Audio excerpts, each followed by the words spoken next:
Seiichi Hiragi is at the bottom of his school's social pecking order, but he and his entire school are appended when everyone in the school is transported into another world, gaining unusual skills and facing totally bizarre enemies. Seiichi is confused as ever when he wakes up to a half-naked girl, who starts hugging him and saying that she loves him. He is very disoriented since he was just in another world as a simple high school student. We discover that he was a pretty good and normal guy, but possessed physical features that lent themselves to bullying and rejection. However, that last day in school, he remembers a mysterious voice making an announcement to the school, saying that I am what those in your world would call a god, and you will all be sent to a new world as heroes. He grants them the ability to check their power level and skills, and also tells them to form groups. The other kids make fun of Seiichi, as he is the weakest with level 1 in all his statistics. No one wants to group up with him, so he is left alone and cannot be transported to the new world. So the voice decides to grant him one more special skill and sends him into this RPG-like fantasy land. Seiichi falls into the jungle, where he must get food and face beasts with great power. He begins to adapt to his environment and finds these fruits of evolution that will help him to raise his statistics. He digs in but finds them to be quite disgusting. However, a few moments later, he hears a robotic voice say, activating the effects of the fruit of evolution.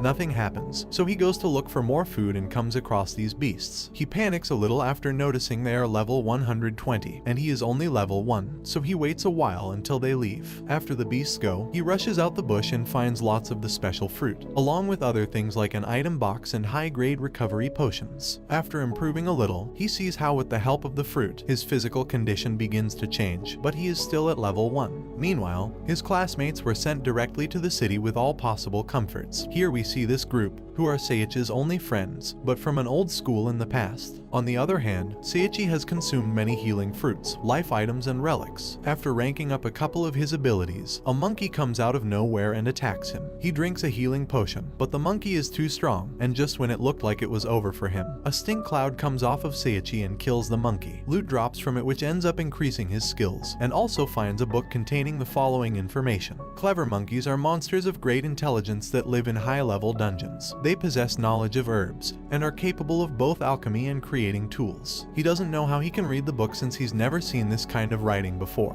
but quickly realizes it was the special skill that the god gave him which allows him to read it. A few moments later, the robotic voice says, now commencing evolution, and Seiichi goes from being fat to slim. He also gains a huge boost in stats, however he is sad and surprised to see his evolution is still only 1 out of 10, even after defeating a level 120 clever monkey. 5 months go by, and Seiichi has started to get the hang of things. Everything seemed fine until a great level 7000 gorilla appears, who is the Kaiser Kong and boss of the clever monkeys. He arrives to challenge him and expects him to be weak. He throws a mean punch but Seiichi manages to dodge it, which weirdly impresses the gorilla as it is a female. Seiichi survives a flash fist from the gorilla which impresses her even more, and tells Seiichi I want strong males. He says no thank you, you are a gorilla. The gorilla gets upset and says I'm no gorilla, I'm Saria, to which Seiichi says, why do you have the name of a pretty girl? And the gorilla blushes since he said pretty. Seiichi tries to destroy Saria as he's not feeling her like that, however he messes up by using his own ability on himself, confusing Saria and embarrassing himself. Saria hits him with the flash fist, but Seiichi manages to eat it and survive, which impresses Saria. The gorilla ends up falling in love with Seiichi and takes him to her lair, where she begins to treat him as her husband. This bothers Seiichi, who prefers escaping. However, he ends up sharing too much with Saria and she ends up growing on him, even taking a lot of affection for her, not for a relationship but as a great companion. Meanwhile, Seiichi's classmates were frustrated because they had to practice swinging a wooden sword every day and learn the basics. Back to Seiichi. He tries to escape from the forest. He's running fast to a dungeon as he thinks it's the only exit from the forest, and Saria is chasing close behind to prevent him from getting away. Seiichi has to use his instant movement skill to escape, and ends up at the dungeon where he meets an undead, who is surprised to see that a human managed to reach his room. Seiichi checks and finds his level to be 1500, and the demon instantly tries to kill him. However, Saria jumps in the way and takes the hit. Seiichi is in pain and screams Saria, finally calling it by her name. He apologizes to Saria for being so mean to her, and Saria says you're actually kind, telling him to smile. After a few moments, Saria dies and Seiichi loses control. He faces the undead demon lord with all his strength. Seiichi counterattacks non-stop, using all the skills learned in the last months. He declares his love for Saria, and gathers all his strength to use his ocean impact ability, and that is how he defeats the great skeleton. Saria's ghost is very sad and with the regret that she could not have her husband, and she gives him one last kiss, that conveniently turns turns her into the beautiful girl from the beginning,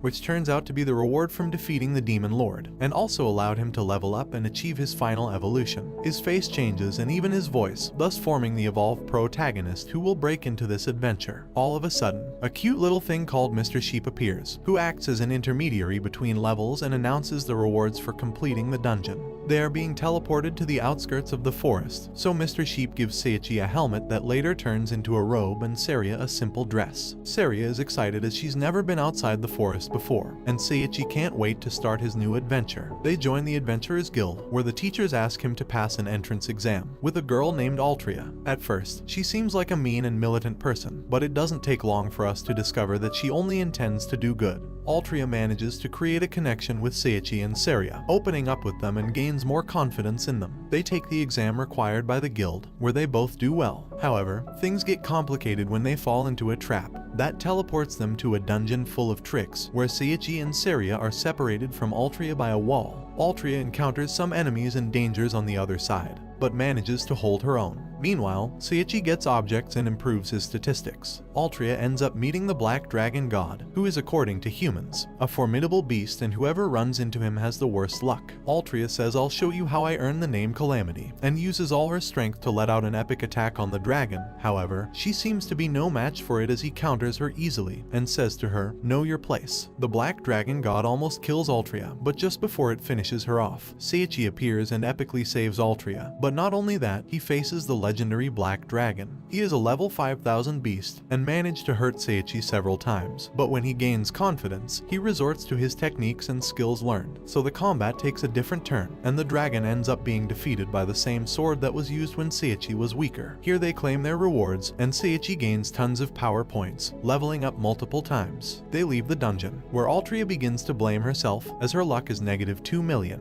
However, Seiichi tells her that everyone is going to be fine, and the people from the guild including him love her. Seiichi doesn't rest until he manages to convince Altria that no matter what, they will always be there for her. Seiichi helps her by giving her a ring of happiness, a fantasy-grade item that will negate her curse and double her luck. In the end, Altria is confused by how many things that he is doing for her, so she begins to feel strange and avoids it. However, after some time, she decides to put this issue aside, and now as a member of the guild, Seiichi decides to look for information about the new world, realizing that the heroes summoned to kill the Demon Lord have their emperor as their director, who is a selfish guy that would do what is necessary to kill the demons. As we see a little later, he ends up using some mind control bracelets. However, for now, Seiichi is still on his own. He learns more medium level magic and takes a break to think about Altria, who at the same time finds herself confused in her feelings, so much so that her friend explains everything about love to her, making Altria realize she is in love with Seiichi. On the other hand, Seiichi realizes that he must clear things up, either by accepting the girl's feelings or by rejecting her. But he can't leave her like that, so the two meet, and before anything can be said, Altria kisses him and tells him that she knows he is not serious about her, since he has Saria, but she still loves him and wants to find a way to be with him. So with Saria's consent, Seiichi ends up accepting the two girls as companions. Everything calms down for now, until the guildmaster proposes him to get a horse, as they are a must-have, and will end up being very useful as an adventurer. So after some time, he manages to find this not very friendly donkey, but it seems to be very strong, so Seiichi decided to sign up with her to at least get a prize from the great tournament in the city. But from the beginning, things go wrong as the animal has been very poorly fed, so he decides to give it a fruit of evolution that not only activates it, but also raises all its statistics, thus gaining a lot of speed and killing all the competitors and obstacles in the way. So they end up winning the race, taking the recognition and being able to spend a day with the Valkyries, who are the strongest warriors of this kingdom.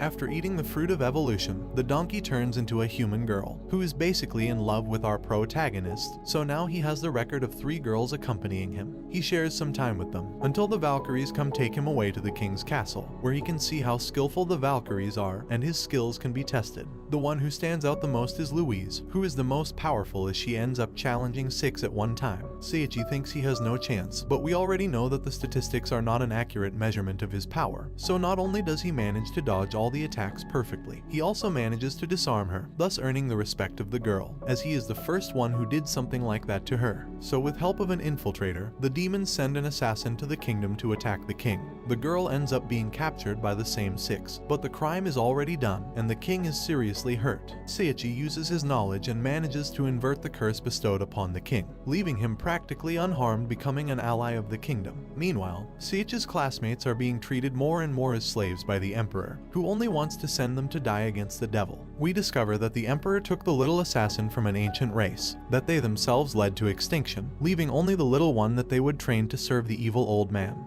The little girl is more or less a victim, so our protagonist uses his magic to remove the collar from her neck, and she is very grateful for it as now she can finally be free and rest. Seiichi is then reunited with all the girls. He takes advantage of being with the Valkyries and trains a little, but Louise urgently asks Seiichi to take care of the king's protection, since enemies have appeared on the border of the kingdom and they must take care of it. He quickly accepts, and at first everything goes well. He even meets the legendary Barnabas and spends time with the king. However, a wave of demons sent by the infiltrator appear, which are a much higher level than what the kingdom offers, but this does not stop them from preparing for the attack. They defend their lands, and somehow, the allies manage to not only maintain control of the situation, but also counterattack. However, the enemy has prepared a second wave that attacks from the bottom. Seiichi uses his abilities eloquently, making him look as if he were the true legend of the kingdom, and releases so much magic that it kills everyone, completely ending the combat and gaining him countless levels of power. Even Barnabas tells him that he could easily be a teacher at his school, which is the same one where all his classmates are. So now, he will meet again with everyone who discriminated against him for being the weakest. And here begins a new adventure for Seiichi and his harem of girls. So for now, he says goodbye to the kingdom to start his new path, and that brings the anime to an end. Don't forget to like and subscribe if you enjoyed, and turn on the notification bell so you never miss out on another video. See you in the next one. Take care.